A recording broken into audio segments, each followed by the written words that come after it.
Hello.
Hello.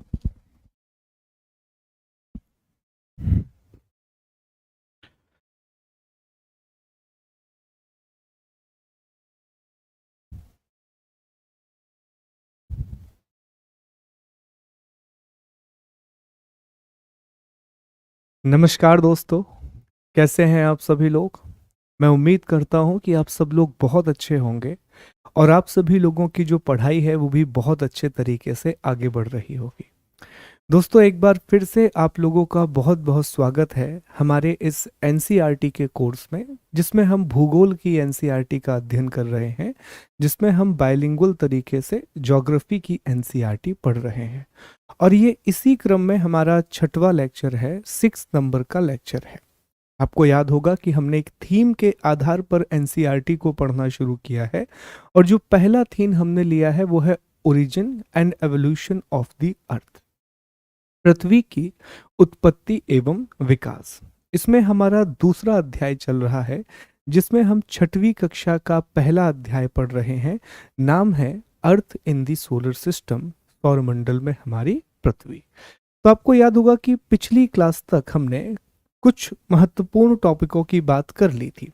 पिछली class में हमने सूर्य के बारे में पढ़ा था, सन के बारे में पढ़ा था, फिर हमने सौरमंडल के बारे में पढ़ा था, और ग्रहों के बारे में कुछ महत्वपूर्ण बातें हमने डिस्कस कर ली थी। प्लैनेट्स के बारे में कुछ इंपॉर्टेंट इंफॉर्मेशन हमने डिस्कस कर ली थी।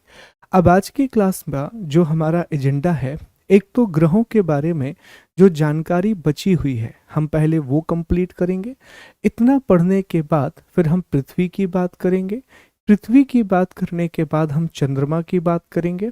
इसके बाद हम एस्ट्रॉयड को डिस्कस करेंगे। फिर हम उल्का पिंड अर्थात मीटेरॉइड की बात करेंगे।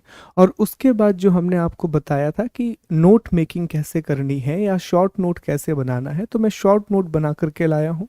हिंदी इंग्लिश दोनों में शॉर्ट नोट बना करके लाए हैं, तो वो भी मैं आपको दिखाऊंगा कि आप अपनी कॉपी में किस तरह से ये नोट्स बना सकते हैं। पर जैसा कल हमने आपसे कहा था कि जब भी हम कोई सेशन शुरू करें, उसके पुराने सेशन को एक बार रिकॉल करना बहुत ज़रूरी होता है। तो देखिए, कल हमने सबसे पहले सूर्य के बारे में पढ़ा, हमने सन के बारे में पढ़ा। हमने जाना कि यह हमारे सौरमंडल का तारा है। It is the star of our solar system. सूर्य एक तारा है, इसका मतलब इसके पास खुद की एनर्जी है और खुद की लाइट है। और इस एनर्जी और लाइट का कारण क्या है, तो आप बताएंगे सर न्यूक्लियर फ्यूजन। ठीक है, नाभिकीय संलयन की प्रक्रिया, जहां पर 4 हाइड्रोजन मिलकर के एक हीलियम का निर्माण कर रही हैं। फिर दूसरी बात हमने यह भी देखी कि चूंकि यह हमारे सौरमंडल का तारा है, तो इसका अर्थ क्या था। इसका अर्थ बड़ा सिंपल सा था कि हमारे सौरमंडल में जितनी भी चीजें हैं वो सूर्य के चारों ओर घूमते हैं। अब क्या क्या सूर्य के चारों ओर घूमता है, तो ग्रह सूर्य के चारों ओर घूमते हैं, उपग्रह भी घूमते हैं, फिर क्षुद्र ग्रह भी घूमते हैं। जितनी भी चीजें हमारे सोलर सिस्टम में हैं वो सभी सूर्य के चारों ओर घूम रही हैं। तो यही हमने ये समझा था कि ऐसा क्यों, सभी इसमें चले क्यों नहीं जाते, गिर क्यों नहीं जाते। तो इसका कारण है ग्रेविटेशनल फोर्स, इसका कारण है गुरुत्वाकर्षण बल। सूर्य की अपनी ग्रेविटी है और जितने पिंड हैं उनकी भी अपनी ग्रेविटी है। तो दोनों के बीच में एक बैलेंस एस्टेब्लिश होता है और उसी बैलेंस के कारण जो ग्रह है, उपग्रह है, वो सूर्य के चक्कर लगाते रहते हैं। याद रखिएगा, उपग्रह अपने ग्रह के चक्कर तो लगाता ही है, लेकिन साथ साथ वो सूर्य के चक्कर भी लगाता है। मतलब चंद्रमा पृथ्वी के चक्कर तो लगा ही रहा है, लेकिन साथ साथ वो सूर्य के चक्कर भी लगा रहा है। फिर यहीं पर हमने समझा था सूर्य और पृथ्वी के बीच की दूरी के संदर्भ में कि सन और अर्थ के बीच में जो एवरेज डिस्टेंस है वो 149.7 मिलियन किलोमीटर है। याद आ रहा है आपको। लेकिन हमने यह भी जाना था कि जो अर्थ है वो इलिप्टिकल पाथ में सूर्य के चारों ओर घूमती है, वह दीर्घवृत्ताकार कक्षा में सूर्य के चारों ओर घूमती है। तो यहाँ पर दो सिचुएशन बनती हैं, एक समय जब मिनिमम डिस्टेंस होता है और एक समय जब मैक्सिमम डिस्टेंस होता है। तो मिनिमम को हमने हिंदी में क्या कहा था, छोटे के लिए हम क्या बोलते हैं, कप्तान, और उससे छोटा उपकप्तान। तो यहाँ पर क्या आ जाएगा, उपसौर। पृथ्वी किसके संदर्भ में, सूर्य के संदर्भ में, तो यहां उपसौर। और बड़े को हमने क्या बोला था, अपसौर। याद आ रहा होगा आपको। इंग्लिश में हमने इसे कहा था पेरीहीलियन और इसे हमने कहा था एपीहीलियन। आपको याद होगा हमने प्रकाश वर्ष का मान भी डिस्कस किया था कि एक प्रकाश वर्ष का जो मान है वो 9.46 इंटू 10⁻15 मीटर होता है। याद आ रही है ये सारी बातें, डिस्कस की थी। रिवीजन करना बहुत ज़रूरी है, बिकॉज मेरी वो पहली लाइन आप याद रखना जो हमेशा हमने पढ़ी है। शुरुआत में हमने कहा था it's not about reading NCERT. ये सिर्फ एनसीईआरटी पढ़ने के बारे में नहीं है, बल्कि एनसीईआरटी में जो बातें दी गई हैं, जो तथ्य दिए गए हैं, उनको याद करने के बारे में भी है। ठीक है, उनको पूरा याद करना और सिर्फ याद नहीं करना। यूपीएससी में कंसेप्ट का एप्लीकेशन बहुत ज़रूरी है। अब आप देखेंगे कि जब मंगलवार को हम आपसे मिलेंगे तो मंगलवार और बुधवार हम क्लासेस लेंगे, लेकिन गुरुवार के दिन मैं एक बहुत अच्छा टेस्ट प्रिपेयर करके लाऊंगा आपके लिए। लगभग 20 से 25 प्रश्न हम सॉल्व करेंगे प्रीलिम्स के, और 5 प्रश्न कम से कम, या 2 या 3 प्रश्न जितने बन सकते हैं वो हम मुख्य परीक्षा के प्रश्न भी सॉल्व करेंगे और देखेंगे कि हम जो पढ़ रहे हैं उसे अप्लाई कैसे कर सकते हैं, उसका एप्लीकेशन हम कैसे ला सकते हैं। ठीक है, तो हमने सूर्य के बारे में ये पढ़ा कि एक प्रकाश वर्ष की जो दूरी है वो 9.46 इंटू 10⁻15 मीटर के आसपास होती है। सूर्य को पढ़ने के बाद हमने सौरमंडल पढ़ा, हमने यूनिवर्स की बात की, और हमने सोलर सिस्टम की बात की। और सोलर सिस्टम में हमने देखा कि सूर्य और उसके चारों तरफ घूमने वाले 8 ग्रह, 8 प्लैनेट, ठीक है, बहुत सारे उपग्रह, बहुत सारे सैटेलाइट, बहुत सारे बौने ग्रह, बहुत सारे ड्वार्फ प्लैनेट और अदर सेलेस्टियल बॉडी। इसी को हम क्या बोलते हैं, सौरमंडल बोलते हैं। इसी को हम क्या बोलते हैं दोस्तों, सोलर सिस्टम के नाम से जानते हैं। याद आ रहा होगा आपको, मैं उम्मीद कर रहा हूं कि ये भी आपको पता होगा। सौरमंडल के नाम से हम जानते हैं। यहीं पर हमने देखा था कि चूंकि हमारा जितना भी सोलर सिस्टम है उसका 99.8% मास किसके पास है, तो वो सन के पास है। यही कारण है कि सन का ग्रेविटेशनल फील्ड बहुत बड़ा है, सन का पास एक बहुत बड़ी गुरुत्वाकर्षण शक्ति है। ठीक है, चलिए आगे बढ़ते हैं। इसके बाद हमने क्या डिस्कस किया था, तो हमने एक छोटा सा टॉपिक और डिस्कस किया था कि सर जो भारतीय अंतरिक्ष संस्थान है, इसरो है, ये आने वाले समय में एक मिशन लॉन्च करने जा रहे हैं जिनका नाम है आदित्य L1। तो यहाँ हमने L1 की चर्चा की थी। पहले तो हमने ये डिस्कस किया था कि ये मिशन बेसिकली जो सूर्य है, सूर्य के कोरोना का अध्ययन करेगा। अब आपका ये काम होना चाहिए कि ये आप सर्च करें कि कोरोना क्या है सूर्य में। और L1 अर्थात लैंगार्गी बिंदु, लैंगार्गी पॉइंट, हमने देखा था कि अर्थ और सन के बीच में ऐसे 5 बिंदु हैं, ऐसे 5 बिंदु हैं जहां पर हम किसी भी ऑब्जेक्ट को स्टेबल रख सकते हैं, जहां दोनों की ग्रेविटी संतुलित है। अगर वहां हमने किसी सैटेलाइट को रखा तो वो एक जगह खड़े होकर के चक्कर लगाते रहेगा। ठीक है, 3 बिंदु लगभग यहाँ है, एक यहाँ है, एक यहाँ है। इस तरीके से हमने देखा था कि इसमें 5 बिंदु हैं जिन्हें लैंगार्गी बिंदु कहा जाता है। यहीं पर हमने देखा था कि सन की लाइट अर्थ तक कितने मिनट में पहुंचती है, तो 8 मिनट 20 सेकंड में पहुंचती है। फिर हम आगे बढ़े थे, अगले टॉपिक की चर्चा की थी। फिर हमने आगे बढ़ करके ग्रहों के बारे में पढ़ना शुरू किया था। हमने देखा था कि प्लैनेट ऐसी सेलेस्टियल बॉडी है जिनके पास खुद की लाइट और एनर्जी नहीं होती, ऊष्मा नहीं होती। ये they are lit by light of star. ठीक है, ये किसी तारे के द्वारा प्रकाशित होते हैं। हमने देखा कि हमारे सोलर सिस्टम में कुल 8 ग्रह हैं। इनके बारे में हमने 2 बातें पढ़ी कि अगर सूर्य से दूरी के हिसाब से आप देखें, सन से डिस्टेंस के हिसाब से आप देखें, तो सबसे पहले मरकरी आता है, उसके बाद वीनस आता है, फिर अर्थ आता है, फिर मार्स आता है, बीच में यहाँ एस्ट्रॉयड बेल्ट आती है दोस्तों।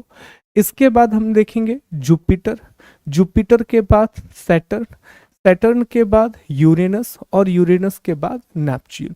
फिर यहाँ पर क्यूपर बेल्ट आती है। याद आ रहा होगा आपको ये, ठीक है।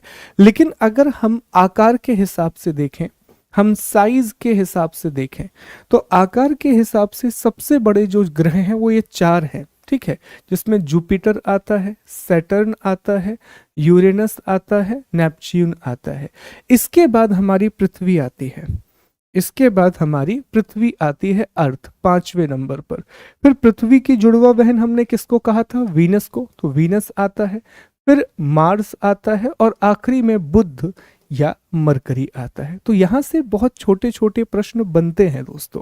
सबसे बड़ा ग्रह आकार के हिसाब से जुपिटर, सबसे छोटा ग्रह आकार के हिसाब से बता रहे होंगे बुध।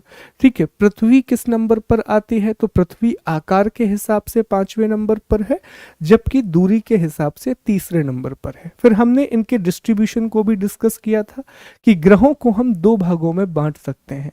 एक तरफ है टेरेस्ट्रियल प्लैनेट या फिर इनर प्लैनेट, ठीक है, और दूसरी तरफ आते हैं जोवियन या एक्सटर्नल प्लैनेट। ठीक है, इसमें कौन कौन आता है, तो इसमें आता है मरकरी, वीनस, अर्थ और मार्स। इनकी विशेषता यह है कि इनका जो कोर है उसमें हैवी मेटल पाया जाता है, जबकि इनका जो सरफेस है उसमें चट्टानें पाई जाती हैं।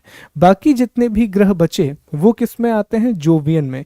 या तो ये गैसों से बने हुए हैं या फिर ये किसी लिक्विड से बने हुए हैं। इसमें भी हमने देखा था कि जो जुपिटर और सैटर्न है इन्हें गैसियस जाइंट कहा जाता है।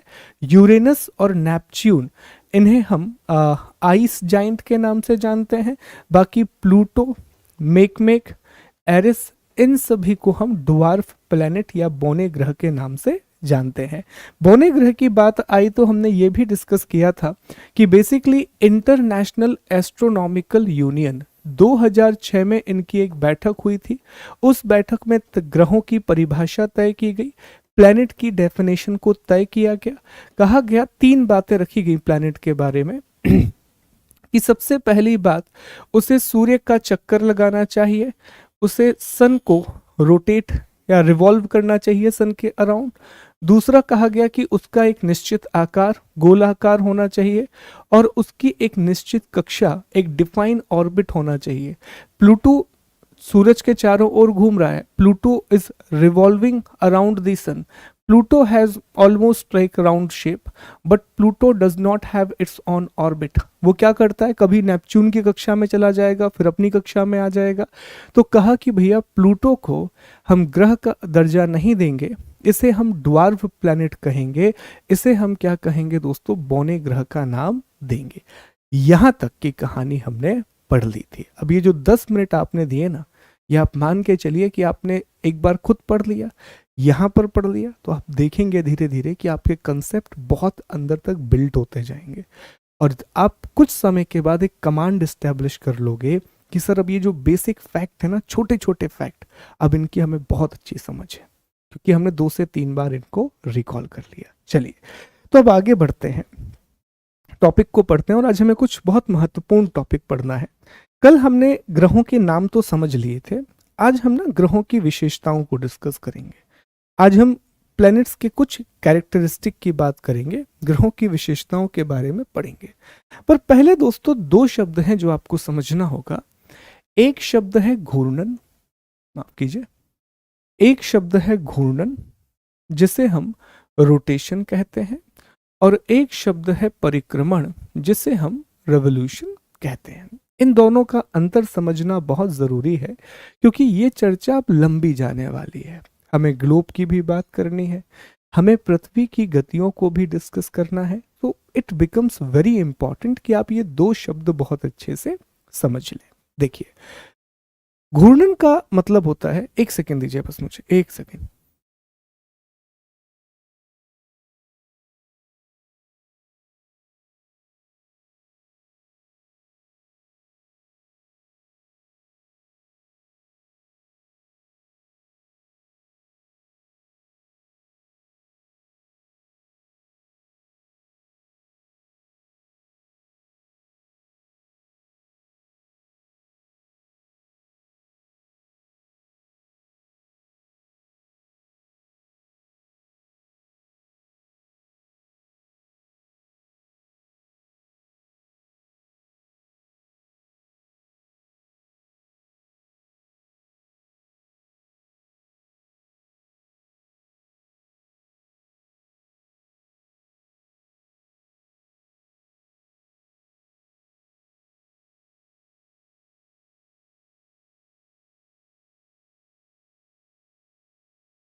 चलिए ध्यान देंगे। ओके, अब इस बात को समझने का प्रयास कीजिए। ये जो दो शब्द हैं, एक है रोटेशन और एक है रेवोल्यूशन, इसका मतलब क्या होता है? पहले मैं आपको बेसिक समझाने की कोशिश करता हूं, फिर हम इसे ग्लोब में देखेंगे। जिससे मान लीजिए कि ये एक कोई गोल चीज है, तो ये दो तरीके से घूम सकती है। अगर हम इसी को ले लें तो अगर ये एक गोल वस्तु है तो ये दो तरीके से घूम सकती है। पहला, ये अपने इस तरीके से रोटेट करेगी खुद इस तरह से, और फिर दूसरा, ये किसी के चक्कर लगा रही होगी। तो जब एक पिंड अपनी धुरी पर घूमता है, जब कोई भी बॉडी अपने एक्सिस पर इस तरह रोटेट करती है, तो इसे हम घूर्णन कहते हैं। लेकिन जब वो किसी बड़े बॉडी के ऐसे चक्कर लगाती है तो इसे हम परिक्रमण कहते हैं, इसे हम रेवोल्यूशन कहते हैं। ठीक है, इसके लिए ना एक बहुत अच्छा चित्र मैं आपको दिखाता हूं, बहुत ही बेहतरीन चित्र है जो क्लियर करेगा। ये देखो, ये जो रोटेशन समझो, ये एक्सिस है, ये अक्ष है, तो वो देखो अपने रोटेशन पर ऐसे ऐसे घूम रही है। और ये है रेवोल्यूशन, इस तरह से। बिल्कुल स्पष्ट हो गया होगा। हमारी पृथ्वी भी ऐसा ही करती है दोस्तों। हमारी पृथ्वी एक तो अपने अक्ष पर घूम रही है, तो इसे हम कहते हैं घूर्णन, और एक सूर्य के चारों ओर घूम रही है, इसे कहा जाता है परिक्रमण। सर, इससे होता क्या है? तो समझिए ग्लोब के द्वारा कि ये हमारी अर्थ है। तो एक तो हमारी अर्थ इस तरह से घूम रही है, ये क्या हो गया? अर्थ अपने एक्सिस पर घूम रही है, तो इसे हम क्या बोलेंगे? सर, इसे हम बोलेंगे कि यह पृथ्वी का घूर्णन है। It is the rotation of the earth. Now assume कि वो इस तरह से घूमने लगे सूरज के चारों ओर, लाइक दिस। इस तरीके से वो सूरज के चारों ओर घूमने लगे, तो इसे हम क्या बोलेंगे? पृथ्वी का परिक्रमण बोलेंगे, इसे हम रेवोल्यूशन ऑफ द अर्थ बोलेंगे। अब 2 मिनट अज्यूम कीजिए कि आप जो बैठे हुए हो, आप सूरज हो और ये पृथ्वी है। तो जब ये हर दिन इस तरीके से घूमती है ना अपने अक्ष पर, तो पृथ्वी की घूर्णन गति के कारण, अर्थ के रोटेशन की वजह से पृथ्वी पर दिन और रात होते हैं, डे एंड नाइट होते हैं। और जो हम अलग अलग ऋतुएं देखते हैं, कभी गर्मी, कभी बारिश, कभी ठंड, ये पृथ्वी के परिक्रमण की वजह से होते हैं, ये अर्थ के रेवोल्यूशन की वजह से होते हैं। तो मैं ये उम्मीद कर रहा हूं कभी ये दो शब्द आपके दिमाग में बड़े स्पष्ट हो गए होंगे। रोटेशन का अर्थ है अपने एक्सिस पर घूमना, घूर्णन का मतलब है अपनी धुरी पर घूमना, और रेवोल्यूशन या परिक्रमण का मतलब है सूर्य के चारों तरफ गति करना। अब इसको याद कैसे कर सकते हो? देखो, डेली अपने अक्ष पर घूमना ये तो छोटा सा काम है, तो शब्द भी कैसा है? छोटा सा है, घूर्णन। लेकिन सूर्य के चारों ओर घूमना ये तो बहुत बड़ा काम है, तो वर्ड भी बड़ा है, परिक्रमण। बस एक लॉजिक है याद करने का, ताकि कभी कंफ्यूज ना हो। वैसे अब कंफ्यूज होना नहीं चाहिए। पृथ्वी अपनी धुरी का एक चक्कर 23 घंटे 56 मिनट में लगाती है, जिसे हम 24 आवर की साइकिल कहते हैं, जबकि पृथ्वी सूर्य का चक्कर लगभग 365 दिनों में पूरा करती है, ऑलमोस्ट 365 डेज में पूरा करती है, जिसे हम एक साल या 1 ईयर के नाम से जानते हैं। अब एनसीईआरटी जब आप पढ़ते हैं तो उसमें इस तरह की एक लिस्ट दी गई है, इस तरह की एक सूची दी गई है, और ये सूची ना एक चित्र बना है उसके नीचे दी गई है। उसमें ये लिखा हुआ है कि जितने भी ग्रह हैं, जितने 8 ग्रह हैं, उनकी घूर्णन अवधि क्या है, उनका रोटेशन पीरियड क्या है, और उनकी परिक्रमण अवधि क्या है, उनका रेवोल्यूशन पीरियड क्या है। तो क्या सर हमें ये पूरा डेटा याद करना पड़ेगा? जवाब है नहीं। जो चीजें हमने यहाँ हाईलाइट की हैं आपको बस वो याद करना पड़ेगा। चलिए एक एक ग्रह के बारे में थोड़ी थोड़ी जानकारी लेना हम शुरू करते हैं। सबसे पहले आता है बुध अर्थात मरकरी। तो मरकरी का घूर्णन आप देख सकते हैं 58 दिन के आसपास का है, 58 डेज के आसपास का है घूर्णन, रोटेशन। जबकि परिक्रमण कितने दिनों का है? 88 दिनों का है। तो एक फैक्ट जो यहां से आपको याद रखना है, अगर प्रश्न आपसे पूछा जाए कि बताइए किस ग्रह की परिक्रमण अवधि सबसे ज्यादा सबसे कम है, किस ग्रह की परिक्रमण अवधि सबसे कम है, which planet has the lowest और मिनिमम रेवोल्यूशन पीरियड? तो जवाब क्या होगा? मरकरी। क्यों सर, ऐसा क्यों? देखिए दोस्तों, परिक्रमण अवधि डिपेंड करती है सूर्य से दूरी के हिसाब से। जो रेवोल्यूशन पीरियड है ये पूरी तरीके से डिपेंड करता है कि सूर्य से दूरी क्या है। तो मान लीजिए कि ये सूरज है, ठीक है, तो हमने देखा था कि सबसे पहला ग्रह कौन सा आता है? मरकरी। तो चूंकि ये सूर्य से दूरी के हिसाब पर डिपेंड करती है, तो बुध चूंकि सूर्य के सबसे पास है, इसीलिए सूर्य का चक्कर लगाने में अर्थात सूर्य का परिक्रमण करने में, सन का रेवोल्यूशन करने में इसे सबसे कम समय लगेगा। और सबसे आखिर में कौन सा ग्रह है? तो सर सबसे आखिर में नेपच्यून है। कौन सा ग्रह है? नेपच्यून है। तो नेपच्यून के बारे में आप कह सकते हैं कि सर इसका रेवोल्यूशन पीरियड सबसे ज्यादा होगा, इसकी परिक्रमण अवधि सबसे ज्यादा होगी। कितनी है आप इमेजिन कीजिए, इसे सूरज का एक चक्कर लगाने में लगभग 164 साल लगते हैं, 164 ईयर्स लगते हैं। That is huge. और बुध को सूरज का चक्कर लगाने में कितना समय लगता है? 88 दिन लगते हैं, 88 डेज लगते हैं। अच्छा, एक और बात जो बुध के बारे में हम जानते हैं कि ये हमारे सौर मंडल का स्मॉलेस्ट प्लैनेट है। ये हमारे पूरे के पूरे सोलर सिस्टम का सबसे छोटा ग्रह है। ठीक है, तो बुध के बारे में बात क्लियर हो गई। बुध के बारे में 2 फैक्ट याद रखेंगे। एक तो ये हमारे सोलर सिस्टम का सबसे छोटा ग्रह है, सूर्य के सबसे पास है, यही कारण है कि इसका परिक्रमण काल भी सबसे कम है, इसका रेवोल्यूशन पीरियड भी सबसे कम है। इसके बाद अगला ग्रह आता है वीनस। वीनस के बारे में पहले कुछ बातें आप समझिए, फिर हम इसको डिस्कस करेंगे। क्या समझना है, ध्यान देंगे। देखिए, वीनस के बारे में जो ऑलरेडी हमने डिस्कस किया हुआ है वो रिकॉल करते हैं। पहली बात हमने डिस्कस की थी कि अगर हम दूरी के हिसाब से बात करें, सूर्य से दूरी के हिसाब से, तो ये दूसरा ग्रह है। अगर हम आकार के हिसाब से बात करें, साइज के हिसाब से बात करें, तो ये छठवां ग्रह है, अर्थ के बाद आता है। हमने ये भी देखा था कि वीनस और अर्थ, शुक्र और पृथ्वी में बहुत सारी समानताएं हैं, बहुत सारी सिमिलैरिटी है। यही कारण है कि हम इसे अर्थ की ट्विन सिस्टर के नाम से जानते हैं। ठीक है, उम्मीद कर रहा हूं ये आपको याद होगा। फिर हमने ये भी डिस्कस किया था दोस्तों यहीं पर कि जो वीनस है वो बहुत चमकदार दिखाई देता है, वो बहुत शाइन करता है, इसीलिए हम इसे भोर का तारा भी कहते हैं। भोर का तारा, इवनिंग स्टार के नाम से भी हम इसे जानते हैं। लेकिन अब मैं आपको कुछ बहुत अमेजिंग बात बताने जा रहा हूं वीनस के बारे में।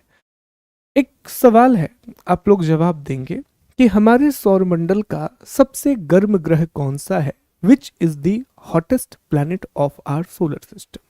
आप कहेंगे कि सर सूर्य के सबसे पास में मरकरी है, मतलब मरकरी को सबसे ज्यादा टेम्परेचर मिलेगा, तो आंसर क्या होना चाहिए? मरकरी होना चाहिए। मतलब लॉजिकली तो यही आंसर होना चाहिए कि चूंकि बुध सूर्य के सबसे करीब है, तो एक अंडरस्टूड सी बात है सर, बट नेचुरल सी बात है कि बुध ही सबसे गर्म ग्रह होगा, जो मरकरी है उसी का टेम्परेचर सबसे ज्यादा होगा। पर ऐसा नहीं है। हमारे सौरमंडल का जो सबसे गर्म ग्रह है वो शुक्र है। हमारे पूरे सौरमंडल का सबसे गर्म ग्रह, हॉटेस्ट प्लैनेट वीनस है, शुक्र है। सर ऐसा क्यों? ऐसा इसलिए दोस्तों कि जब वीनस का अध्ययन किया गया तो ये पाया गया कि वीनस का जो एटमॉस्फेयर है, जो शुक्र का वायुमंडल है, इस वायुमंडल में ग्रीन हाउस गैस बड़ी मात्रा में पाई जाती हैं। इस पूरे के पूरे एटमॉस्फेयर में हरित गैस बहुत ज़्यादा पाई जाती है, और हरित गैसों में कार्बन डाइऑक्साइड आती है, मीथेन आती है। ये सारी गैसें बड़ी मात्रा में यहाँ पर पाई जाती हैं। तो अब आप कहोगे सर ये इससे क्या फर्क पड़ता है, ये ग्रीन हाउस गैस क्या काम करती हैं? इसको भी समझने की कोशिश करते हैं। देखिए दोस्तों, दो प्रकार से ना गैसेस होती हैं, एक सामान्य गैस होती है और एक होती है ग्रीन हाउस गैस। तो अब ग्रीन हाउस गैस का प्रभाव देखिए। जैसे मान लेते हैं कि ये हमारी पृथ्वी है और ये हमारे अर्थ का वायुमंडल है। ये पूरा का पूरा क्या है? हमारे अर्थ का वायुमंडल है। यहां से सूरज की किरणें पृथ्वी पर आई, जो सन है उसकी रेज अर्थ पर आना शुरू होती है। इस तरह से हमारे वायुमंडल को चीरते हुए ये अंदर आ गए। अब पृथ्वी क्या करती है? अर्थ इन्हें रिफ्लेक्ट करती है, अर्थ इन्हें वापस से रिफ्लेक्ट करती है, इस तरह से परावर्तित करती है। जैसे हम टेरेस्ट्रियल रेडिएशन या पार्थिव विकिरण, वो अभी नहीं, अभी सिर्फ इतना याद रखिए कि सूरज की किरणें पृथ्वी पर आई और पृथ्वी ने इन्हें परावर्तित कर दिया, अर्थ ने इन्हें रिफ्लेक्ट कर दिया। अब अगर एटमॉस्फेयर में, अगर वायुमंडल में कोई भी ग्रीन हाउस गैस है, जैसे कि ग्रीन हाउस गैसों में कार्बन डाइऑक्साइड वगैरह आती है, तो मान लीजिए कि यहाँ पर कार्बन डाइऑक्साइड है, यहाँ पर भी एक कार्बन डाइऑक्साइड है, यहाँ पर कार्बन डाइऑक्साइड है। इस तरीके से CO2 के जो एटम्स हैं वो यहाँ फैले हुए हैं। तो ये क्या करेंगे दोस्तों? ये सूरज की किरणों को बाहर नहीं जाने देंगे, ये दोबारा से ये जो सूरज की किरण है इसे वापस से अर्थ पर रिफ्लेक्ट कर देंगे। और इस तरह से आप देखोगे कि जो सोलर रेडिएशन है, जो सौर विकिरण है, वो पृथ्वी पर ट्रैप हो जाएगा। वो क्या हो जाएगा? अर्थ पर ट्रैप हो जाएगा। तो इस वजह से क्या होगा? यहाँ पर तापमान बढ़ता जाएगा, टेम्परेचर बढ़ता जाएगा। तो हमारे वायुमंडल को जब हम पढ़ेंगे तो वहाँ हम आपसे एक बात की चर्चा करेंगे कि देखिए साहब, कार्बन डाइऑक्साइड का होना बहुत ज़रूरी है। अगर कार्बन डाइऑक्साइड नहीं होगी तो हमारी पृथ्वी ठंडी हो जाएगी और हम रह नहीं पाएंगे यहाँ पर, क्योंकि कार्बन डाइऑक्साइड की जो छोटी सी मात्रा है, 0.03% की जो मात्रा है, उससे पृथ्वी का तापमान संतुलित बना रहता है, अर्थ का टेम्परेचर बैलेंस बना रहता है। पर प्रॉब्लम ये हो रही है कि ह्यूमन एक्टिविटीज की वजह से, मानवीय गतिविधियों की वजह से CO2 की जो मात्रा है वो लगातार बढ़ती जा रही है, तो अब अर्थ का टेम्परेचर ज़्यादा बढ़ रहा है। वो एक समस्या वाली बात है। तो अर्थ में आप सोचें कि लगभग 0.03% कार्बन डाइऑक्साइड है, तब हमारा तापमान इतना बढ़ गया। अब हम वीनस की बात करते हैं। वीनस के एटमॉस्फेयर में कहा जाता है कि 90% से ज्यादा, 90% से ज्यादा ग्रीन हाउस गैस है। अब आप सोच के देखो कि वीनस पे जब सूरज की किरणें आएंगी तो वो बाहर जा ही नहीं पाएंगी, क्योंकि 90% एटमॉस्फेयर ग्रीन हाउस गैस से बना हुआ है। तो इससे क्या होगा, गर्मी बढ़ती जाएगी बढ़ती जाएगी बढ़ती जाएगी, और it makes Venus the hottest planet of our solar system. तो कारण वहां पर दूरी नहीं है, कारण वहां पर शुक्र का वायुमंडल है, वीनस का एटमॉस्फेयर है। वीनस के एटमॉस्फेयर में ग्रीन हाउस गैसों की मात्रा बहुत ज्यादा है। तो ग्रीन हाउस गैस की वजह से सूरज की किरणें वीनस के एटमॉस्फेयर में आ तो जाती हैं, लेकिन वो बाहर नहीं जा पाती, जिस वजह से वहां पर तापमान इमेंसली बढ़ चुका है। हम इमेजिन नहीं कर सकते उतना टेम्परेचर वीनस पर है। तो ये आपको विशेष तौर पर ध्यान रखना है कि जो वीनस है उसका तापमान सबसे ज्यादा है, it is the hottest planet.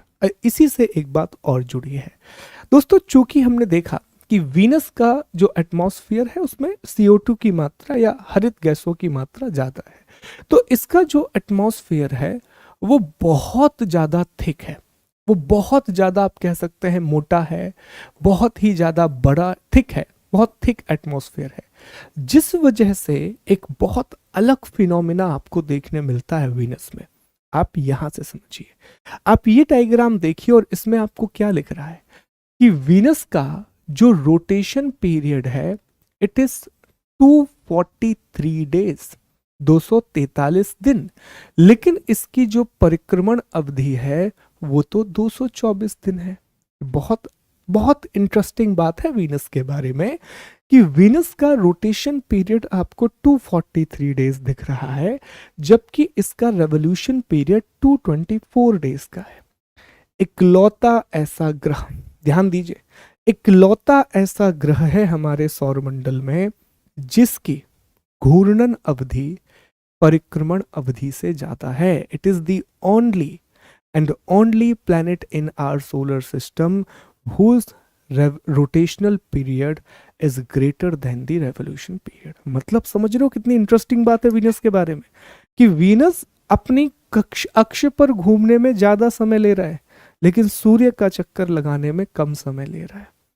और यही से एक और फैक्ट निकल के आता है कि वीनस हमारे सौरमंडल का एक ऐसा ग्रह है जिसका घूर्णन समय अवधि सबसे ज्यादा है, which has the highest rotational period. उम्मीद करता हूं ये बात स्पष्ट होगी, और परेशान मत होना, जैसे ही ये पूरा हो जाएगा तो मैं आपको रिकॉल भी करा दूंगा। तो वीनस आप याद रखेंगे, इतनी सारी बातें वीनस से जुड़ गई कि भैया वीनस सबसे गर्म ग्रह है, जो वीनस है उसका रोटेशन पीरियड रेवोल्यूशन पीरियड से ज्यादा है, अर्थात घूर्णन अवधि परिक्रमण अवधि से ज्यादा है। हमें यह भी पता चल गया कि जो वीनस है ये हमारे सौरमंडल का एक ऐसा ग्रह है जिसकी घूर्णन अवधि सर्वाधिक है, जिसका रोटेशन पीरियड मैक्सिमम है। अंडरस्टूड? बहुत इंपॉर्टेंट डेटा है, बहुत इंपॉर्टेंट फैक्ट है, इनको याद रखेंगे। ठीक, चलिए आगे बढ़ेंगे। और ये हमने बता ही दिया आपको, ट्विन सिस्टर, भोर का तारा। ठीक, इसके बाद है पृथ्वी। तो पृथ्वी 23 घंटे 56 मिनट और 265, ये हम आगे डिस्कस करेंगे, 365 दिन, इसकी चर्चा नहीं है। मंगल, मार्च, इसको 24 घंटे लगते हैं और सूर्य का चक्कर लगाने में लगभग 387 दिन मान लीजिए, 0.98 है। ठीक है। बृहस्पति, जुपिटर, जुपिटर को सूर्य का चक्कर लगाने में लगभग 12 साल लगते हैं, ऑलमोस्ट 12 ईयर लगते हैं, लेकिन अपनी एक्सिस पर घूमने में, अपनी कक्षा पर घूमने में इसे लगभग 9.5 घंटे का समय लगता है, 9.5 आवर्स लेता है। यहां से आपको एक फैक्ट याद रखना है कि जुपिटर हमारे सौरमंडल का एक ऐसा ग्रह है जिसकी घूर्णन समय अवधि सबसे कम है, जिसका रोटेशनल टाइम पीरियड सबसे ज्यादा कम है। लोएस्ट रोटेशनल टाइम पीरियड किसका है, सॉरी रोटेशनल टाइम पीरियड किसका है, वो है बृहस्पति का, जुपिटर का। परेशान मत होइए, अभी आपको याद करा देंगे। इसके बाद आता है शनि। ओके, आप देख सकते हैं कि ऑलमोस्ट 10 घंटे के आसपास लग रहे हैं, सूर्य का चक्कर लगाने में लगभग 29.5 साल लग रहे हैं। फिर है यूरेनस, इसको अपने धुरी पर घूमने में लगभग 17.5 घंटे कह सकते हैं, सूरज का चक्कर लगाने में 84 घंटे लग रहे हैं। फिर इसके बाद है नेपच्यून, इसको अपने एक्सिस पर घूमने में 16 घंटे लग रहे हैं, जबकि सूर्य का चक्कर लगाने में ऑलमोस्ट 165 ईयर्स का टाइम लग रहा है। अब याद कैसे करेंगे सर? बड़ा कंफ्यूजन हो गया दिमाग में, परेशान मत हो, हम हैं, कंफ्यूजन दूर करते हैं, बड़े सिंपल तरीके से याद करते हैं। दो शब्द यहां पर लिखते हैं। पहला शब्द हम लिखते हैं घूर्णन, ठीक है, और अर्थात रोटेशन, और दूसरा वर्ड हम यहां पर लिखते हैं परिक्रमण, अर्थात रेवोल्यूशन। क्लियर? अंडरस्टूड? यहां तक बात स्पष्ट है? यहां पर हमने दो बात लिख ली। अब यहां पर अपन डिस्कस करते हैं। सर, उस ग्रह का नाम बताइए जिसको घूर्णन अवधि सबसे कम है, which has the lowest rotational time period. तो हमने क्या डिस्कस किया? हमने देखा कि जुपिटर, बृहस्पति एक ऐसा ग्रह है जिसकी घूर्णन अवधि सबसे कम है, ऑलमोस्ट 9 आवर के आसपास है, 9 घंटे के आसपास है। फिर दूसरा प्रश्न पूछेगा कि उस ग्रह का नाम बताइए जिसका घूर्णन समय अवधि सबसे ज्यादा है, विच हैज द हाईएस्ट और मैक्सिमम रोटेशनल टाइम पीरियड। तो आप कहेंगे कि सर मैक्सिमम है वीनस का, इसे लगभग 244 दिन लगते हैं अपनी धुरी पर घूमने पर, अपने एक्सिस पर घूमने पर। तो आप बिल्कुल क्लियर है? अब बिल्कुल स्पष्ट होना चाहिए कि जब घूर्णन की बात होगी तो सबसे कम जुपिटर और सबसे ज्यादा किसका होगा? वीनस का होगा। परिक्रमण की बात करते हैं, रेवोल्यूशन की बात करते हैं। सबसे कम परिक्रमण अवधि, तो ये दूरी पर निर्भर करता है। तो सबसे पास में कौन सा ग्रह है? बुध। तो मरकरी का लोएस्ट रेवोल्यूशन टाइम पीरियड होगा, जबकि सबसे ज्यादा समय किसको लगेगा? मैक्सिमम टाइम किसको लगेगा? तो जवाब होगा सर नेपच्यून।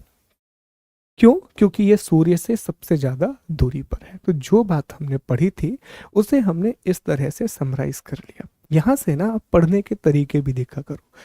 कई बार आप ऐसे टॉपिक पढ़ोगे जिसमें एक के बाद एक के बाद एक के बाद एक फैक्ट आते जा रहे हैं, तो आप देखोगे आपका दिमाग काम करना बंद कर देगा। लग रहा होगा कि यार सर अब क्या ही पढ़ ले हम, इसमें समझ ही नहीं आ रहा। तो पहले उसको पूरा पढ़ लो इत्मीनान से, तुरंत याद करने की कोशिश मत करो।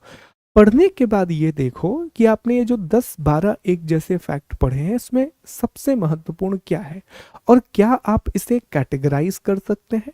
अगर कैटेगराइज कर सकते हैं तो इस तरह से आप कैटेगराइज कीजिए ताकि चीजें आपको आसानी से याद हो सकें, बहुत इजीली आप चीजों को याद कर सको। ठीक है? तो ये ग्रहों से जुड़े हुए कुछ बहुत महत्वपूर्ण तथ्य थे। तथ्य से ज्यादा इंपॉर्टेंट यहाँ पर कंसेप्ट है। वीनस का कंसेप्ट हमने डिस्कस किया, हमने जुपिटर के बारे में भी जाना था। कल हमने देखा था ना कि जुपिटर एक ऐसा ग्रह है जिसके सबसे ज्यादा उपग्रह हैं। जुपिटर हमारे पूरे सोलर सिस्टम का एक ऐसा प्लेनेट है जिसके हाईएस्ट नंबर ऑफ सैटेलाइट है। तो एक वो प्रश्न भी आपको याद रखना है। एक बात और है जो ग्रहों से जुड़ी हुई है, वो मैं आपको और बता देता हूं ताकि एक और पॉइंट आपका कवर हो जाए। आपको याद है हमने ग्रहों को कल दो भागों में भागा था, हमने प्लैनेट को कल दो पार्ट में डिवाइड किया था। एक हमारे थे टेरेस्ट्रियल प्लैनेट जिसे हम आंतरिक ग्रह कहते हैं, और दूसरी ओर हमने देखा था जोवियन प्लैनेट जिन्हें हम बाह्य ग्रह कहते हैं। याद रखेंगे दोस्तों, जितने भी जोवियन प्लैनेट हैं, मतलब जुपिटर, सैटर्न, यूरेनस और नेपच्यून, इन ग्रहों के चारों ओर, जैसे अगर ये ग्रह है तो इनके चारों ओर रिंग पाए जाते हैं, इनके चारों ओर वलय पाए जाते हैं। ठीक है? ये आपको याद रखना है। अब ये रिंग कैसे है? तो अगर आप ये तस्वीर देखेंगे, एक मैं फोटो आपको दिखाता हूं, ये देखिए, ये इन चारों की फोटो है और चारों में आप देखिए वलय देखने मिलेंगे। जुपिटर, तो जुपिटर में आपको इस तरह का एक रिंग देखने मिलेगा। ये रिंग क्या है? पर ये कोई अलग चीज है नहीं, ये रिंग बेसिकली कुछ ऐसे छोटे छोटे पत्थर के टुकड़े या फिर आइस के टुकड़े हैं जो लगातार ग्रह के चारों ओर घूम रहे हैं, और इन्हीं में ना बीच बीच में इनके बहुत सारे उपग्रह भी हैं। अब इनके उपग्रह इसलिए इतने ज्यादा हैं कि इतनी सारी चीजें घूम रही हैं तो आइडेंटिफाई करना भी आसान नहीं होता। फिर आप देखिए शनि, शनि का जो वलय है वो सबसे ज्यादा बड़ा वलय है। आप देख सकते हैं सैटर्न, ठीक है। सैटर्न के पास भी काफ़ी संख्या में उपग्रह हैं, बहुत सारे नेचुरल सैटेलाइट हैं। फिर आप देखिए यूरेनस बहुत छोटा सा वलय है लेकिन है, और नेपच्यून, नेपच्यून के पास भी एक छोटा सा वलय है, एक छोटा सा रिंग है जो यहाँ पर दिखाई देता है। तो जितने भी हमारे जोवियन प्लैनेट हैं, जितने भी हमारे बाहरी ग्रह हैं, उन सभी में रिंग पाया जाता है, उन सभी में एक छल्ला आपको बाहर देखने के लिए मिलेगा। ठीक, तो ये वाला तथ्य भी आप याद रखेंगे।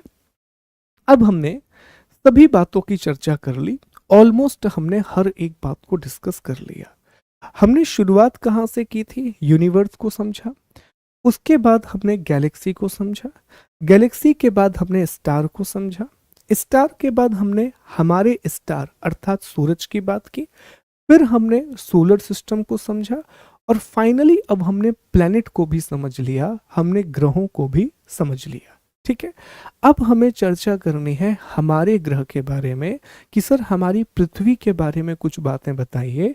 और हमारी पृथ्वी के चारों ओर एक पिंड घूम रहा है जिसे हम चंद्रमा कहते हैं, जो कि पृथ्वी का उपग्रह है, उसके बारे में भी कुछ बताइए। ठीक है, चलिए अब हम आपको इस ओर ले चलते हैं और हमारी प्यारी अर्थ के बारे में हम कुछ बातें डिस्कस करते हैं, पृथ्वी के बारे में कुछ बातें डिस्कस करते हैं। वो न्यूज़ है जो हाल ही में आई थी कि scientist find a dozen new Jupiter moon, gas giant now has the most moon in the solar system.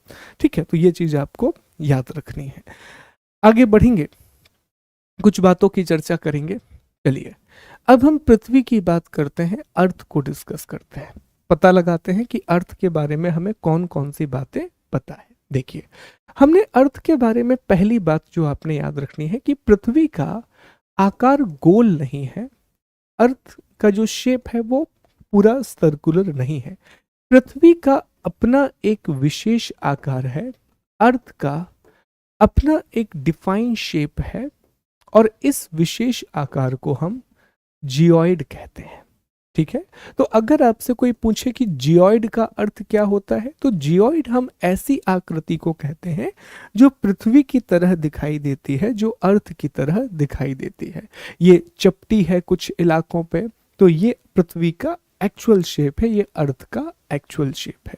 दूसरी बात हमने ये भी डिस्कस की थी कि हमारी पृथ्वी का एक जो बहुत बड़ा हिस्सा है, ऑलमोस्ट 71% जो पार्ट है वो पानी से घिरा हुआ है, वो वाटर से घिरा हुआ है। यही कारण है कि हमारी पृथ्वी को हम नीला ग्रह भी कहते हैं, हमारी अर्थ को ब्लू प्लैनेट के नाम से जाना जाता है। ओके, तीसरी बात अर्थ के बारे में, ये इकलौता ऐसा प्लैनेट है हमारे सोलर सिस्टम का जहां पर जीवन है, जहां पर लाइफ है। तो याद रखना, स्पेस में कोई भी, मैं पूरे स्पेस की बात कर रहा हूं, पूरे स्पेस में एक कोई भी जगह जहां पर जीवन संभव होता है उसे कहा जाता है गोल्डी लॉक जोन। तो अगर आपसे पूछे कि हमारी पृथ्वी किस जोन में आती है, तो आप कहेंगे ये गोल्डी लॉक जोन में आती है। गोल्डी लॉक जोन का मतलब होता है एक ऐसा क्षेत्र जहां पर जीवन की संभावना है, जहां पर लाइफ की पॉसिबिलिटी होती है दोस्तों। तो ये प्रश्न भी आया हुआ है यूपीएससी में, मैं अभी आपको सॉल्व कराऊंगा तो आपको याद आ जाएगा गोल्डी लॉक जोन। हमने कल आपको बताया ना था कि अर्थ एक बहुत ही खूबसूरत पर एक बहुत वंडरफुल प्लैनेट है, क्योंकि अगर हमारी पृथ्वी थोड़ा आगे होती तब भी जीवन नहीं, पीछे होती तब भी जीवन नहीं, अगर एटमॉस्फेयर में ऑक्सीजन नहीं होती तब भी जीवन नहीं होता, कार्बन डाइऑक्साइड नहीं होती तब भी जीवन नहीं होता। It's a beautiful planet which has lots of wonders. ठीक है, इसीलिए हम पृथ्वी को अद्भुत ग्रह के नाम से भी जानते हैं कि ये बहुत ही अमेजिंग टाइप का कुछ है जिसके बारे में अभी भी बहुत सारी बातें जानना बाकी है। ठीक, फिर हमने ये भी डिस्कस किया था पृथ्वी के बारे में कि अगर हम सूर्य से दूरी के हिसाब से चर्चा करें तो ये तीसरे नंबर पर आता है, लेकिन अगर हम आकार के हिसाब से बात करें तो ये 5वें नंबर पर आता है। और जो हमारी पृथ्वी है इसका अपना एक उपग्रह है, इसका अपना एक नेचुरल सैटेलाइट है जिसे हम चंद्रमा के नाम से जानते हैं, जिसे हम मून के नाम से जानते हैं। अभी हमने डिस्कस किया कि जो अर्थ है इसका रोटेशन पीरियड अर्थात इसका जो घूर्णन अवधि है वो लगभग लगभग 24 घंटे की है, 23 आवर 56 मिनट। और जो इसका रेवोल्यूशन पीरियड है, परिक्रमण अवधि है, वो लगभग 365 दिन 6 घंटे के आसपास आती है। तो ये बातें ऑलरेडी हम जानते हैं और वास्तव में बस इतनी ही बातें छठवीं क्लास की एनसीईआरटी में लिखी हुई हैं। जब हम अगले अध्याय में 11वीं कक्षा की एनसीईआरटी पढ़ेंगे तो वहाँ हम अर्थ के बारे में बहुत डिटेल इंफॉर्मेशन डिस्कस करेंगे, बहुत ही विस्तार से हम चीज़ों के बारे में पढ़ रहे होंगे। तो अभी बस आपको इतनी ही बातें याद रखना है जो बहुत बेसिक है अर्थ के बारे में। यहाँ पर लिखा हुआ है, सारी चीज़ें यहाँ पर लिखी हुई हैं। देखिए, जैसे पृथ्वी का अपना एक आकार है जिसे जियोइड शेप कहा जाता है, लिखा हुआ है। ये ब्लू प्लैनेट कहलाता है क्योंकि देख सकते हैं आप, पृथ्वी बहुत सारा पानी है। इसे अद्भुत ग्रह कहा जाता है, ये भी यहाँ पर लिखा हुआ है। ठीक है, अब हमें महत्वपूर्ण टॉपिक की बात करनी है, लेकिन मुझे 2 सेकंड दीजिए, मैं पानी पी लेता हूँ, फिर हम टॉपिक को शुरू करते हैं। ठीक है।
चलिए, मैं थोड़ा सा माफ़ी चाहूँगा, आज बीच में 1-2 बार इंटरप्शन हुआ है। रीज़न ये है कि थोड़ा हमारा स्वास्थ्य ठीक नहीं है, इसीलिए मैं ब्रेक ले लेके थोड़ा पढ़ा रहा हूँ। ठीक है, पर हम क्लासेस कंटिन्यू करना चाहते हैं, इसलिए आई वांट कि आपकी क्लासेस बहुत रेगुलर रहें। देखिए, मैं एक छोटा सा आपसे रिक्वेस्ट ज़रूर करूँगा कि I am taking this course very much seriously, I am working really hard for this course. और वो शायद आपको दिख रहा होगा क्योंकि ये जो प्रेजेंटेशन दोस्तों आप देखते हैं, this is completely prepared by me. Okay, and मैंने एक और चीज़ इस बार सोची है कि चाहे कुछ भी हो जाए, अनटिल एंड अनलेस एक बहुत बड़ी इमरजेंसी ना आए, आपकी क्लास का जो शेड्यूल है वो कभी भी बिगड़ना नहीं चाहिए। अब मैं बस आपसे इतना प्रॉमिस चाहता हूँ कि आप भी इसी चीज़ को फॉलो करेंगे। आपको भी कोशिश करनी है कि यार, अगर एक टीचर हमारे लिए इतना डेडिकेटेड हो सकता है तो एज अ स्टूडेंट हमें भी उसके लिए डेडिकेटेड होना चाहिए। जितने एफर्ट हम अपनी ओर से लगा सकते हैं हमें लगाने चाहिए। हमें पूरी प्रोसेस को फॉलो करना है। प्रोसेस वही है दोस्तों, आप लेक्चर देखेंगे, पीडीएफ पढ़ेंगे और आज के बाद अगले दिन से आप शॉर्ट नोट बनाना भी शुरू कर देंगे। एक चीज़ मैं आपको कह सकता हूँ जो आप कर सकते हैं, एक तो हम आपको प्रश्न लगवाएंगे, लेकिन हमारे प्रश्नों का जो स्तर रहेगा उसमें अधिकांश प्रश्न यूपीएससी स्तर के रहेंगे। लेकिन मान लीजिए कि आप स्टेट पीएससी की तैयारी कर रहे हैं, या मान लीजिए कि आप एसएससी की तैयारी कर रहे हैं, तो आपके पास अपने अपने क्वेश्चन बैंक तो होंगे जिसमें चैप्टर वाइज क्वेश्चन दिए हुए हों। तो अगर हमने यहाँ पर एक टॉपिक पढ़ लिया, solar system, origin of the अर्थ, तो आप जाके एक बार लगाइए। पूरे प्रश्न नहीं बनेंगे क्योंकि हम एनसीईआरटी पढ़ रहे हैं, लेकिन 50% क्वेश्चन भी अगर बन गए तो उससे आपका कॉन्फिडेंस बढ़ेगा। और 50% क्वेश्चन आप जब पढ़ोगे ना, तो कंसेप्ट तो आपके दिमाग में क्लियर हो ही गया है। तो जो नई चीज़ें भी आप पढ़ोगे वो आपको बहुत अच्छे से समझ में आएगी, तो आपकी प्रिपरेशन बहुत अच्छी हो जाएगी। ठीक है, तो ये मैं आपसे भी चाहता हूँ कि इतना मुझे आप लोगों से भी एक बोलते हैं ना कि कॉपरेशन मिले और एक कमिटमेंट आप लोगों से मिले। एक प्रॉमिस कीजिए कि हाँ सर, हम ये करेंगे, हम भी बहुत मेहनत करेंगे इस कोर्स में, and we will try to make sure कि जो ये प्रोसेस है इसे हम फॉलो करें। बार बार मैं आपसे यही कहता हूँ कि एग्ज़ाम का रास्ता मुश्किल नहीं है, हम इसे आढ़ा टेढ़ा बना लेते हैं। ये सामने हमारी मंजिल है, यहाँ हम खड़े हुए हैं, हम सीधे चलेंगे, हमें मंजिल मिल जाएगी। पर हम पता नहीं क्यों यहाँ भटकते हैं, वहाँ भटकते हैं, वहाँ भटकते हैं, है ना?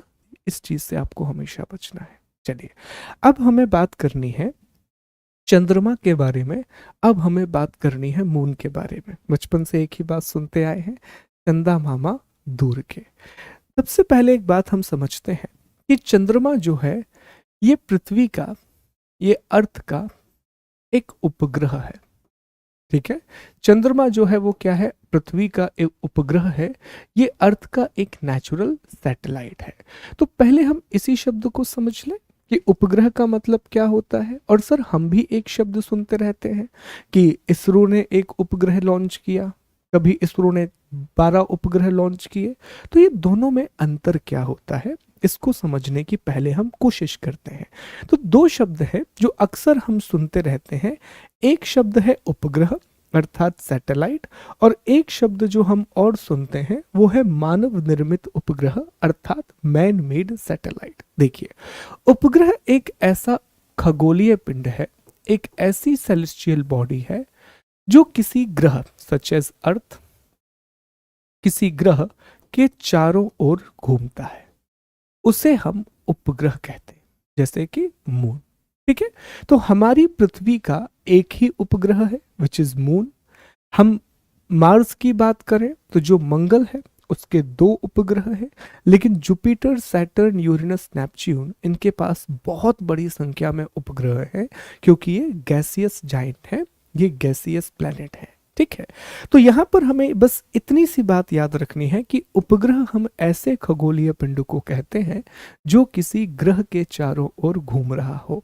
हम सैटेलाइट एक ऐसी सेलेस्टियल बॉडी को कहते हैं जो कि किसी प्लैनेट के चारों ओर घूम रहा हो। लेकिन क्या इसका यह मतलब नहीं है कि वो सूर्य के चारों ओर भी घूमेगा? तो बट नेचुरल सी बात है कि ऐसा मान के चलिए कि ये अर्थ है और ये मून है, तो मून अर्थ के चारों ओर घूम रहा है, लेकिन भैया पूरी पृथ्वी तो सूरज के चक्कर लगा रही है।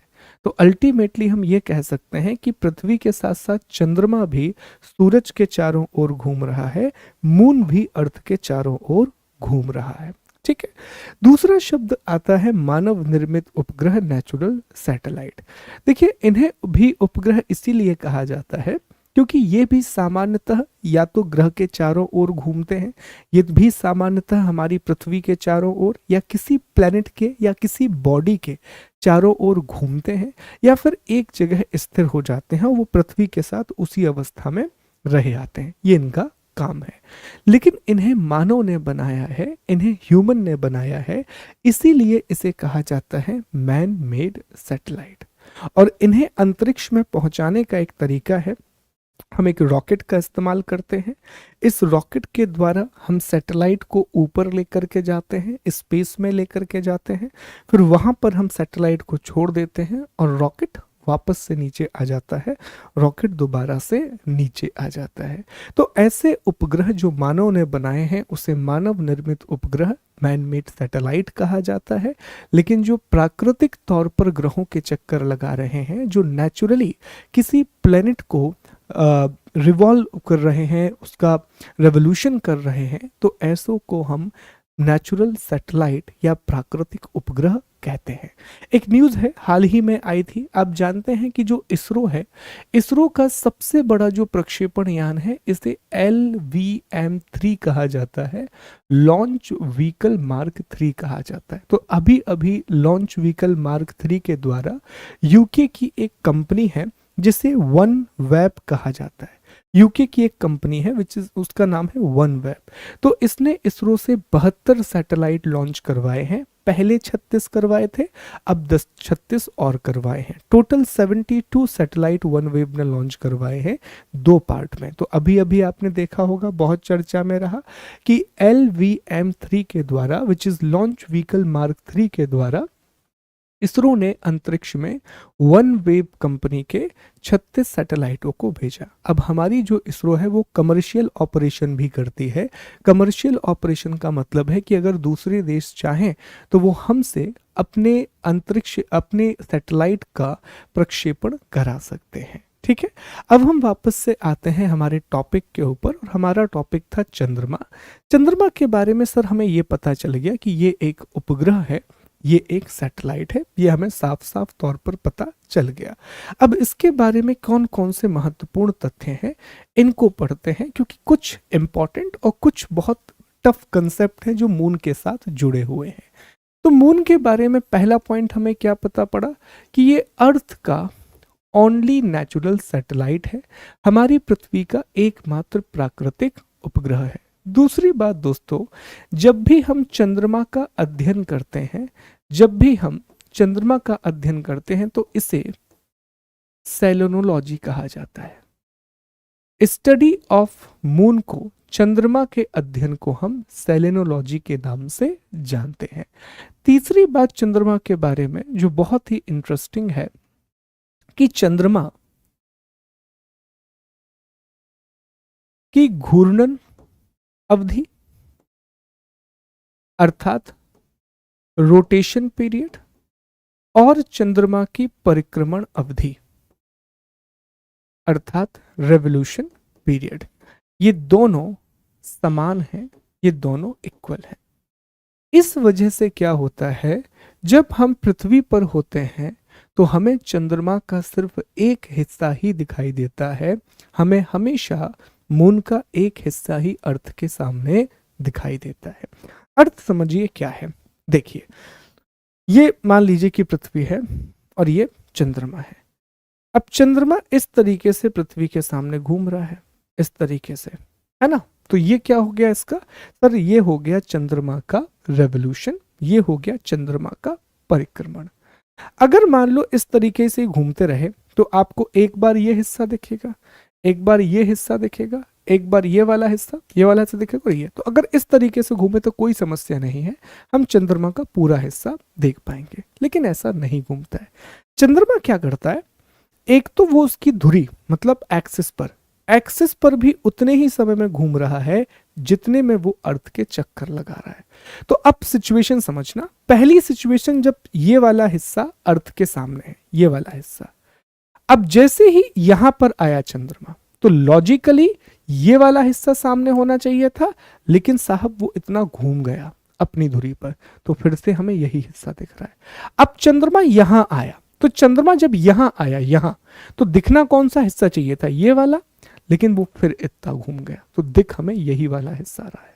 ये प्रॉब्लम है कि चंद्रमा का हमेशा हमें एक हिस्सा इसलिए दिखाई देता है साहब क्योंकि चंद्रमा का घूर्णन और परिक्रमण काल एक जैसा है, रोटेशन एंड रेवोल्यूशन एक जैसा है। इसको डायग्राम के द्वारा समझिए। ये पहली स्टेज है जब हमें चंद्रमा का ये वाला हिस्सा दिख रहा है पृथ्वी पर। अब चंद्रमा जब यहां आया तो लॉजिकली हमें चंद्रमा का दूसरा हिस्सा दिखना था, लेकिन चंद्रमा जितना पृथ्वी के चक्कर लगाया उतना ही हिस्सा वो खुद भी घूम गया। ठीक है, तो हमें उसका यही हिस्सा दिख रहा है। फिर तीसरी स्टेज आई तो अब हमें दिखना चाहिए था ये वाला हिस्सा, ये दिखना चाहिए था ना हमें, लेकिन हमें नहीं दिखेगा, हमें यही हिस्सा दिखेगा क्योंकि जब वो यहां पर पहुंचा तो वो अपने एक्सिस पर भी इतना ही घूम गया। और फिर आखिरी का हिस्सा, तो ये चंद्रमा के बारे में एक बहुत ही विशेष बात है कि चंद्रमा की घूर्णन और परिक्रमण अवधि एक समान है, इसका rotation and revolution period almost equal है, जिस वजह से हमें पृथ्वी से हम चंद्रमा का एक भाग ही देख पाते हैं।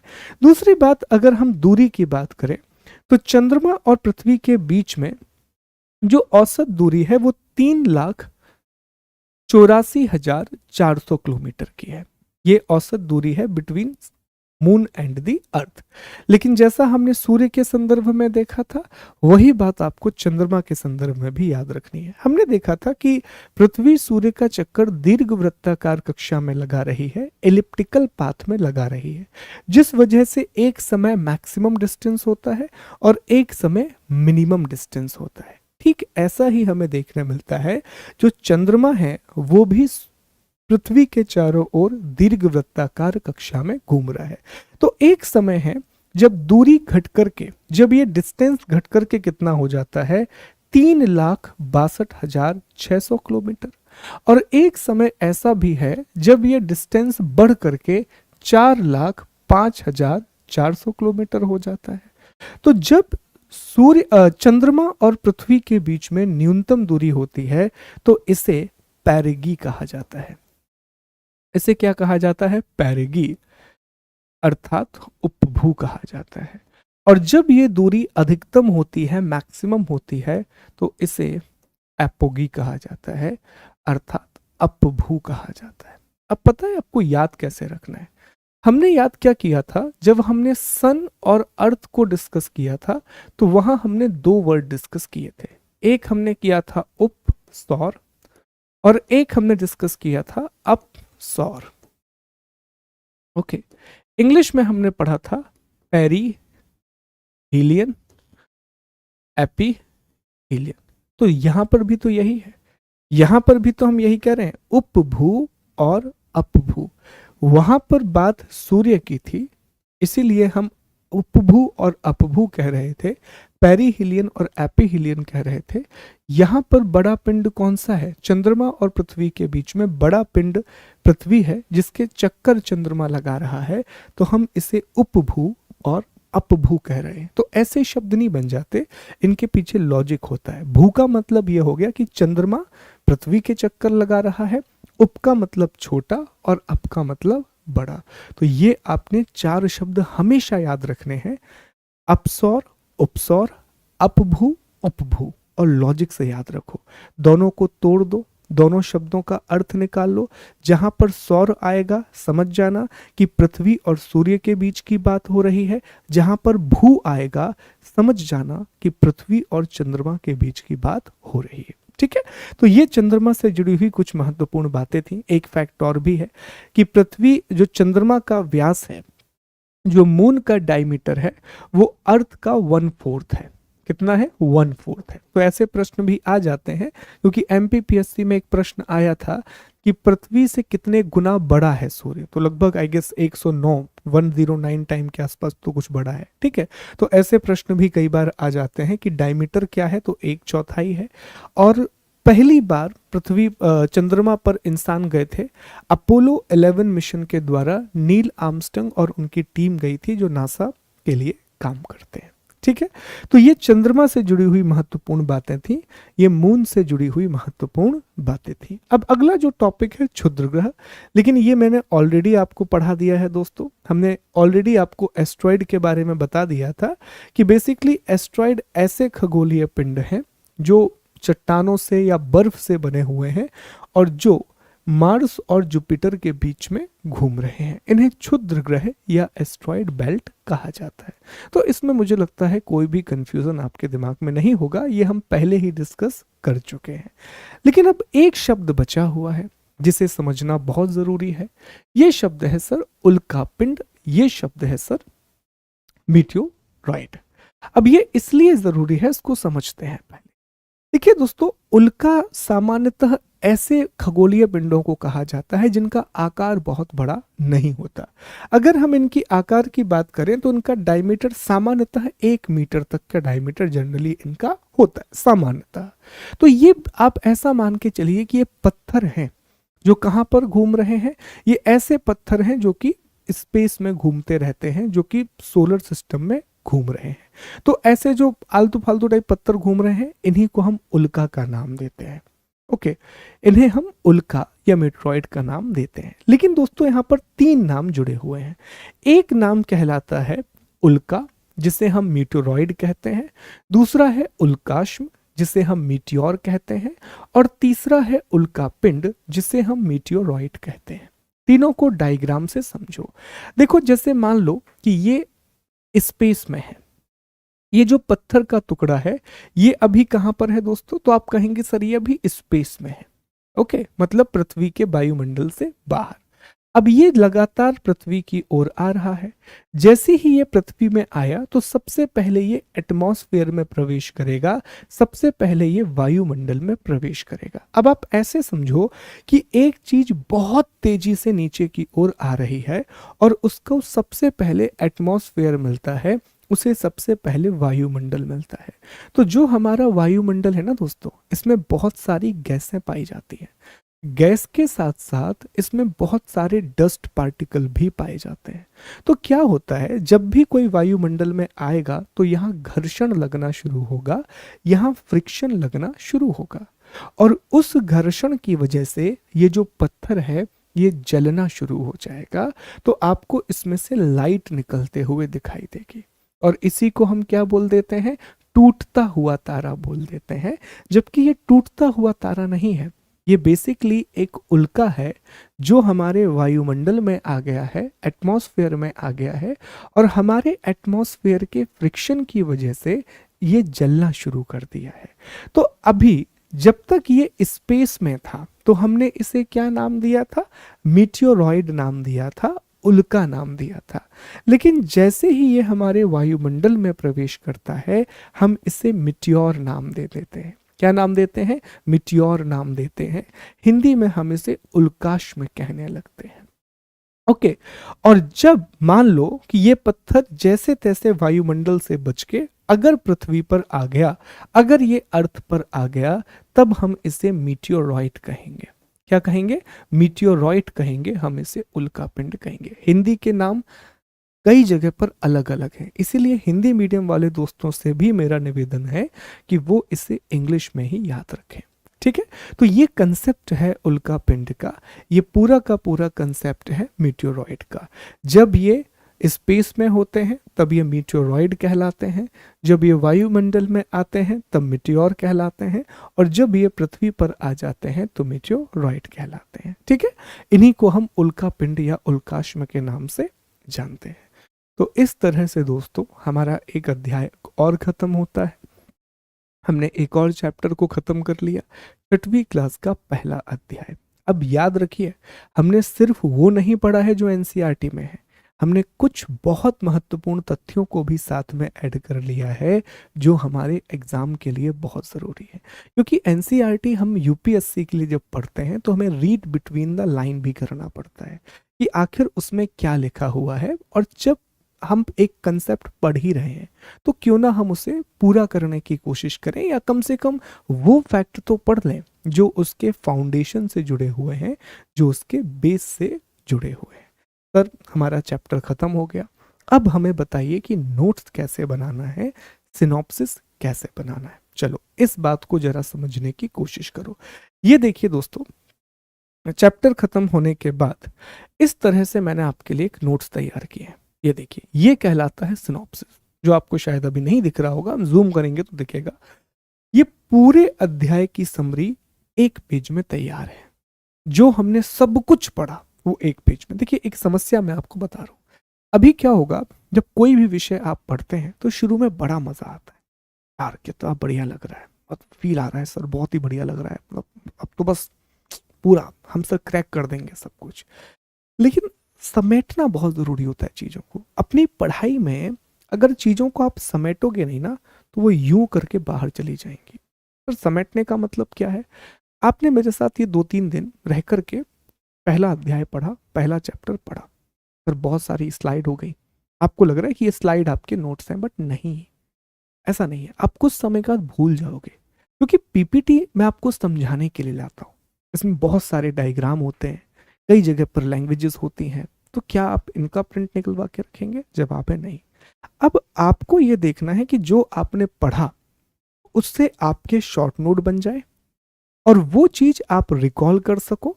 जो हमने यहाँ पर 50 स्लाइड में पढ़ा वो आपके 1 या 2 पेजेस में आ जाए।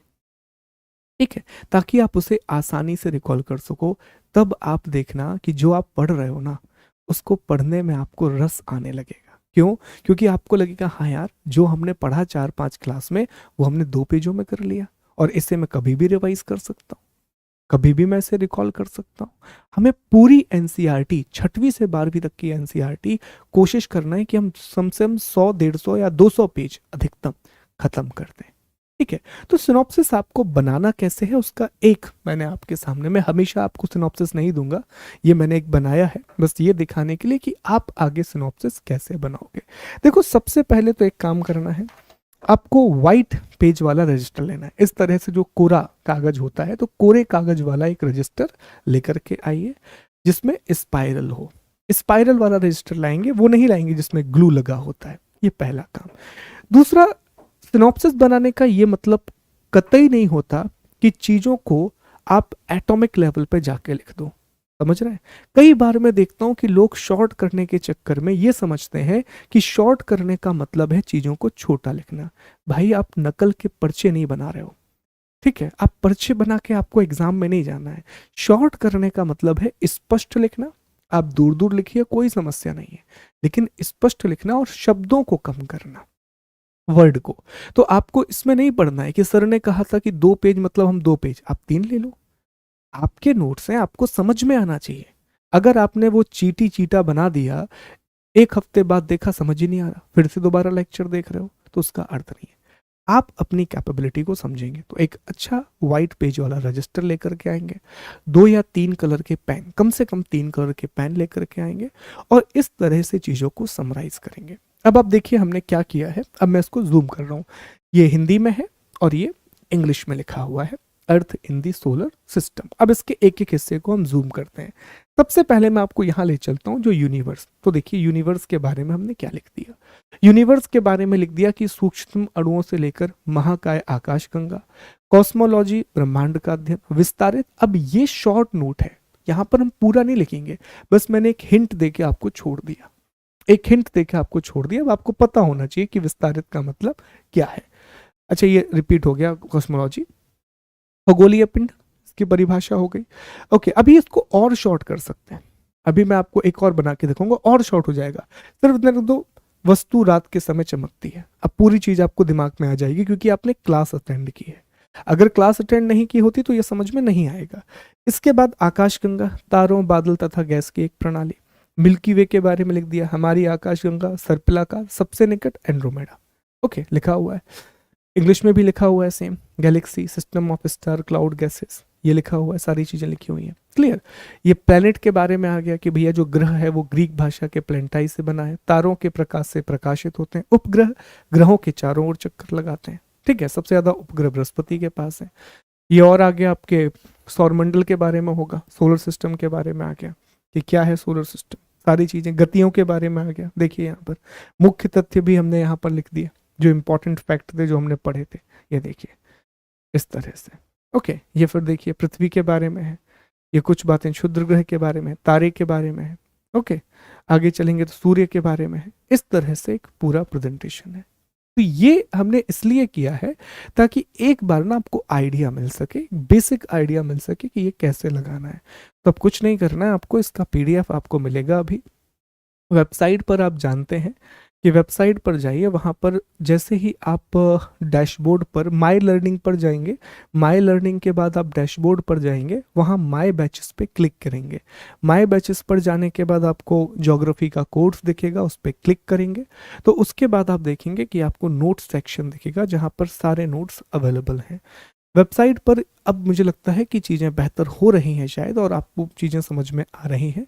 अदरवाइज हम यूट्यूब पर तो ये सेशन आपके लिए लाएंगे, मतलब we will discuss with the team. पर फिलहाल हमें याद रखना है कि अभी जितने भी सेशन हैं उनके नोट्स आपको वेबसाइट पर मिलेंगे। जो टेस्ट आपका मैं कंडक्ट करूंगा वो भी वेबसाइट पर मिलेगा। वेबसाइट पर कहाँ मिलेगा तो वो भी आप याद रख लेंगे दोस्तों, कि हमने पहले ही आपको बताया है कि वेबसाइट पर एक सेगमेंट है, ऊपर जाकर के एक सेगमेंट है यहाँ आप देखेंगे कि ये डेली क्विज वाला एक सेगमेंट है। इस डेली क्विज में आपको टेस्ट मिला करेंगे एनसीईआरटी के। ठीक है, यहाँ आप लॉगिन करेंगे। लॉगिन जैसे ही आप करते हैं तो आप कहाँ पर जाइए, लॉगिन करने के बाद यहाँ माई लर्निंग लिखा आ जाएगा। माई लर्निंग के बाद यहाँ कहीं वहीं पर, अगर आप मोबाइल में चला रहे हो तो वहीं पर डैशबोर्ड लिखा आ जाएगा। ठीक है। डैशबोर्ड पर जैसे ही आप क्लिक करेंगे, माय कोर्सेज पर जाना, वहाँ एनसीईआरटी पे क्लिक करना और फिर वहाँ पर सारी क्लासेस, सारे नोट्स, सारी चीज़ें आपको मिल जाएंगी। तो मैं उम्मीद करता हूँ कि आपको ये सेशन पसंद आ रहा है। तो इसी के साथ हमारा पहला सप्ताह खत्म होता है।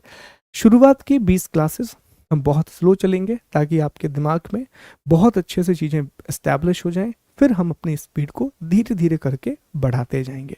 जैसे जैसे आपका फाउंडेशन बनता जाएगा, वैसे वैसे आपकी स्पीड को भी हम क्लास को बढ़ाते जाएंगे।